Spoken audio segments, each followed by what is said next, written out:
গতকালকে আমাকে এসে বলতেছিল, হুজুর নাটোর ক্যান্টনমেন্টে আমরা আছি, তো আমাদের জন্য 20 রাকাত তারাবির নামাজ পড়া বাধ্যতামূলক, পড়তেই হবে। আপনাকে 20 রাকাত তারাবির নামাজ পড়তেই হবে। এটা শুনে আলহামদুলিল্লাহ আমার কাছে খুবই ভালো লাগছে। তো সারা বাংলাদেশে আলহামদুলিল্লাহ প্রায় 95% জায়গায় 20 রাকাতই ইমাম তারাবির নামাজ হয়, পড়া হয়। হয়তো বিচ্ছিন্ন কিছু জায়গায় আছে পণ্ডিত যারা, তারা কি করে তো আল্লাহ তাআলা আসলে হাদিসের মধ্যে আসছে, মান লাম ইয়াশকুরিন নাস লাম ইয়াশকুরিল্লাহ। যারা মানুষের শুকরিয়া আদায় করে না, তারা আল্লাহরও কি করে না, শুকরিয়া আদায় করে। তো আজকে সর্বপ্রথম আমরা আল্লাহ তাআলার শুকরিয়া আদায় করি, আলহামদুলিল্লাহ। আজকে আমি অন্তর থেকে স্মরণ করতেছি আমার ওই সমস্ত উস্তাদদেরকে যাদের অধীনে থেকে আমরা হিফজুল কোরআন খতম করেছি। 4 বছর দিন রাত 24 ঘন্টা মেহনত করে সেই 10টা বাজে আমাদেরকে ঘুম পাড়িয়ে দিয়েছেন, এই ঘুমাও ঘুমাও। আবার ঠিক 3টা বাজে আমরা ওঠার আগেই, আমরা তো ছোট মানুষ, ঘুমের পাগল, ঘুমাইতেছি। আমরা মাঝে মধ্যে দেখতাম যে এখনো 3টা বাজার আর 2 সেকেন্ড বাকি, হুজুর আয়েশা গেছে। আয়েশা সুন্দর করে বেদ দিয়ে এরকম উঠে যাও উঠে যাও উঠে যাও ডাকতেছে।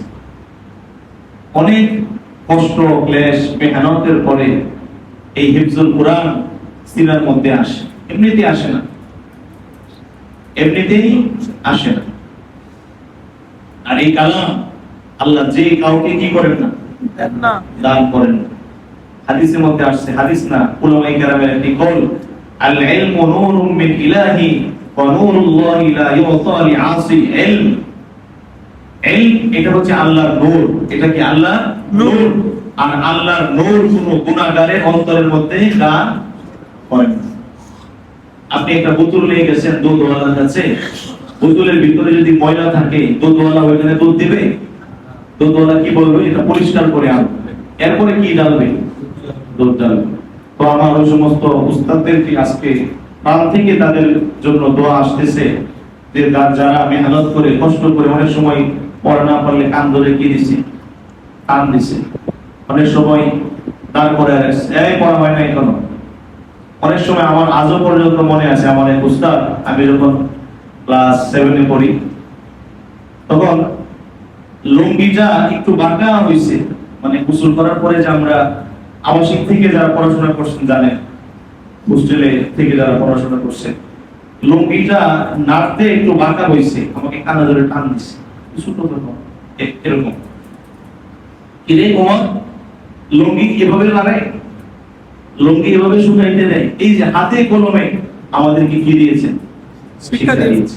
তো তাদের জন্য অন্তর থেকে কি আসে, দোয়া আসে। তারা হচ্ছে প্রকৃত উস্তাদ, তারা কি প্রকৃত উস্তাদ। এবং ওই সমস্ত উস্তাদ গণই কিয়ামতের দিন আল্লাহ তাআলা যদি আমাদেরকে maaf করে দেন, আল্লাহ তাআলা এই উসিলায় তাদেরকে maaf করে দিবেন। সুবহানাল্লাহ। প্রকৃত উস্তাদ। তো আমরা তাদের জন্য দোয়া করব। আমার সাথে যে হাফেজে কোরআন, সেও শাসপুর মাদ্রাসায় পড়াশোনা করছে, একই উস্তাদের কাছে প্রায় কত বছর, 5 বছর পড়াশোনা করছে। এখন তো অনেক মাদ্রাসা ব্যবসায়িক প্রতিষ্ঠান হয়ে গেছে, কিন্তু কি প্রতিষ্ঠান, নাম কে ওয়াসফে আপনাকে দেখাবে বাংলা পড়াইতেছে, ইংরেজি পড়াইতেছে, প্রাইভেট টিউশন, এই সেই। আদত পড়াশোনার মধ্যে কোনো কি নাই, নাম গন্ধ কিচ্ছু নাই।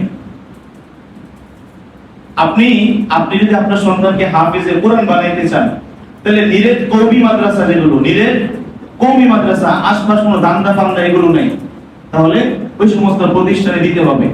আর এই সমস্ত প্রতিষ্ঠানে বাংলাও পড়বে, ইংরেজি পড়বে, অঙ্ক পড়বে, হ্যাঁ হাফেজও হবে, কিন্তু এই হাফেজ এখানে দাঁড়িয়ে তারাবি পড়াইতে পারবেন। নামকে ওয়াস্তে হাফেজ হবে। কি হাফেজ? নামকে ওয়াস্তে হাফেজ। আজকে মিজানুর রহমান আজারি সাহেবের কথা বলেন, ওনারাও এই আমাদের মতো এরকম কওমি মাদ্রাসায় পড়াশোনা করে এরপরে আলিয়া মাদ্রাসায় বা বিদেশে গিয়ে তারা কিনেছে ডিগ্রি নিয়েছে। কারণ হেফজ এটা বিশাল এক সম্পদ। আপনি বাংলা, অঙ্ক, ইংরেজিও পড়বেন, আবার কোরআন কারিমেও মুখস্থ করবেন, দুইটা একসাথে সম্ভব না। আপনি যদি হাফেজ হতে চান, ওইরকম পুখতা হাফেজ, আলহামদুলিল্লাহ আপনাদের দোয়ায়, আমার দাদা দাদি, নানা নানি, আমার উস্তাদদের দোয়ায় 18 বছর যাবত কি পড়াইতেছি, তারাবি পড়াইতেছি। আল্লাহ তাআলা যতদিন এই খেদমত করার সুযোগ দেন, ইনশাআল্লাহ তারাবি পড়াবো। আল্লাহ তাআলা যেন সেই তৌফিক দান করেন, আমিন। সম্মানিত হাজিরিন, আমি দীর্ঘক্ষণ কথা বলবো না, অল্প সময় 10 মিনিট। আমরা যে নামাজগুলো পড়ব, এই নামাজগুলো হচ্ছে আমাদেরকে আগে বুঝতে হবে ইবাদতের মধ্যে কয়েকটা ধাপ। একটা হলো ফরজ, একটা কি ফরজ, আর একটা ওয়াজিব, একটা কি ওয়াজিব। প্রথম কি ফরজ, এরপরে ওয়াজিব, এরপরে সুন্নাত, এরপরে কি সুন্নাত, এরপরে হচ্ছে নফল। আমরা যে 5 ওয়াক্ত নামাজ আদায় করি এগুলো ফরজ, এগুলো কি ফরজ। সালাতুল ফজর আদায় করলাম, এটা কি ওয়াজিব। আর ফজরের নামাজের আগে, ফরজের আগে যে 2 রাকাত, ওটা সুন্নাত, ওটা সুন্নতে মুআক্কাদা, ওটা কি সুন্নতে মুআক্কাদা। যোহরের নামাজের আগে 4 রাকাত সুন্নতে মুআক্কাদা, আবার ফরজের পরে 2 রাকাত সুন্নতে মুআক্কাদা। মাগরিবের নামাজের পরে 2 রাকাত সুন্নতে মুআক্কাদা, এশার নামাজের পরে 2 রাকাত সুন্নতে মুআক্কাদা, 3 রাকাত বেতন, এটা কি ওয়াজিব। আচ্ছা, এছাড়া বাকি যে নামাজগুলো আছে ওইগুলো সব কি নফল। হ্যাঁ, ঈদের নামাজ ওইটা কি, ওগুলো ওয়াজিব। তো ঈদের নামাজ কি ওয়াজিব, জানাজার নামাজ ফরজে কিফায়া। এছাড়া আপনি কিয়ামুল লাইল বলেন, সালাতুল কি বলেন, ওই কদরের রাতের নামাজ বলেন, যা আছে তাহাজ্জুদের নামাজ বলেন, সব কি নফল। এই কথাটা এইজন্য বলতেছে, একজন একটা বই দিল যে হুজুর এই বইয়ের মধ্যে তো এগুলো লেখা না।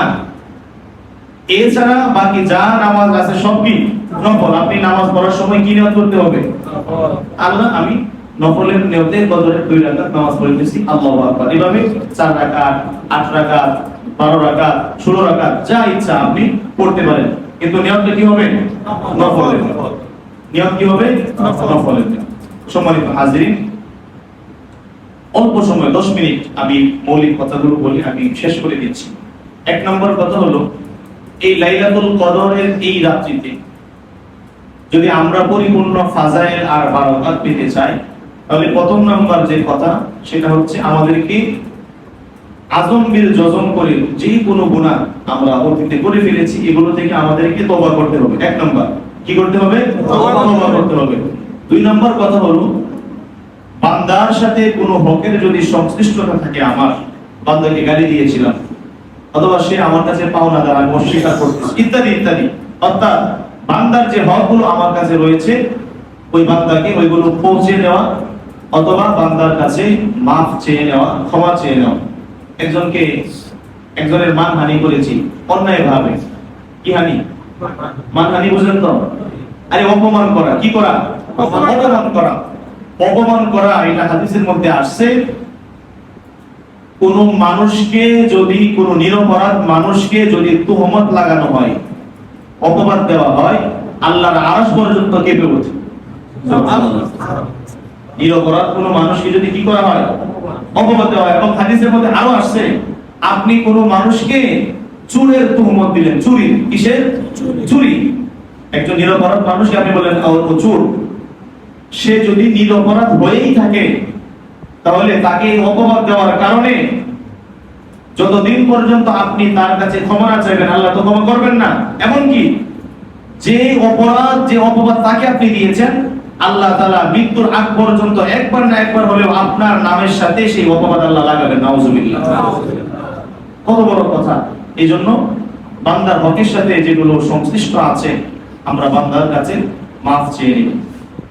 3 নম্বর কথা হলো, মনে প্রাণে আমাদের কি করতে হবে, তওবা করতে হবে। যে কথাটা বললাম, মনে প্রাণে আল্লাহ তাআলার কাছে তওবা করতে হবে। আরেকটি কথা হলো সালাতুত তাসবিহের নামাজ, এটা গত শবে পড়াতেও আপনাদেরকে বলা হয়েছে। তো সালাতুত তাসবিহের নামাজটা আমরা যারা পারি এই নামাজটা আমরা পড়ে নিই। নামাজের মধ্যে একটি তাসবিহ 300 বার পড়তে হয়। কতবার? 300 বার। সুবহানাল্লাহ আলহামদুলিল্লাহ ওয়া লা ইলাহা ইল্লাল্লাহু আল্লাহু আকবার। যারা নিয়ম জানি না আমরা নিয়ম জেনে নিব। দ্বিতীয় কথা হলো আল্লাহ তাআলা কাল কিয়ামতের ময়দানে বলবেন যে তোমরা সিজদা করো।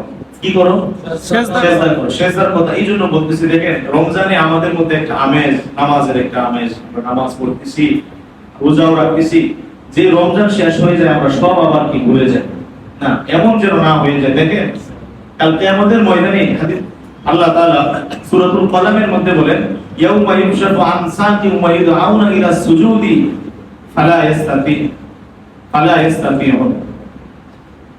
যখন আল্লাহ তাআলার এই পায়ের এই গোছা কুরালি প্রকাশ করবে, মুফাসসিরিন কেরাম এটা দুইটা ব্যাখ্যা করেন। একটা হলো যে সাত দ্বারা এখানে কিয়ামতের ভয়াবহতা উদ্দেশ্য, অথবা আল্লাহ তাআলার এই পায়ের গোড়ালি কি উদ্দেশ্য। এখন আল্লাহ তাআলার পায়ের গোড়ালি কেমন এটা কি আল্লাহই ভালো জানেন।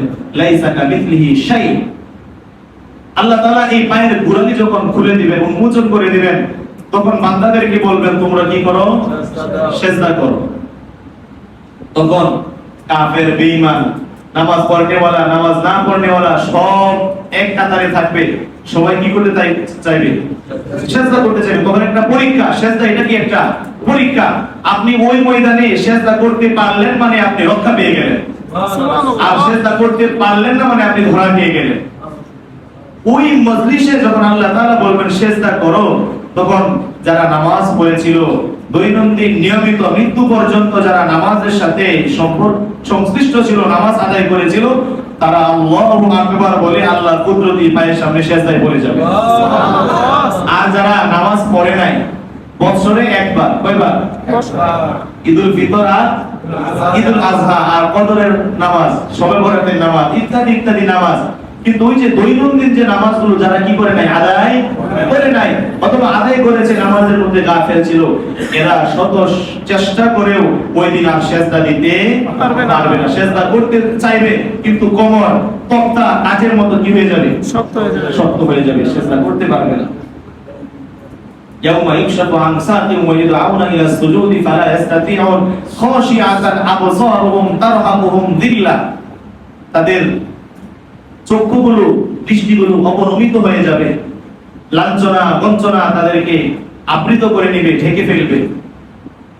ওয়াকাদ কানু ইউদআউনা ইলা সুজুদি ওয়া হুম সালিমুন। আল্লাহ তাআলা বলতেছে, অথচ যখন তাদেরকে সিজদা করার জন্য ডাকা হইতো, কি বলেন মুয়াজ্জিন 5 বার ডাকে না, হাইয়া আলাস সালাত, নামাজের দিকে আসো। আল্লাহ তাআলা বলতেছেন ওয়াকাদ কানু ইউদআউনা ইলা সুজুদি, অথচ দুনিয়াতে সিজদার দিকে তাদেরকে ডাকা হইতো, ওয়া হুম সালিমুন, তখন তারা কি ছিল? সুস্থ ছিল, সবল ছিল, এরপরেও নামাজে আসে না, কি করে না? সিজদা করে নাই। তারা ওই দিন ময়দানে হাসরে কি করতে পারবে না? সিজদা করতে পারবে না। তখনই আল্লাহ তাআলা বলবেন ওয়ামতাজুল ইয়াউমা আইয়ুহাল মুজরিমুন, আজ পাপীরা আলাদা হয়ে যাও, আলাদা হয়ে যাও। কি ভয়াবহ এক দৃশ্য।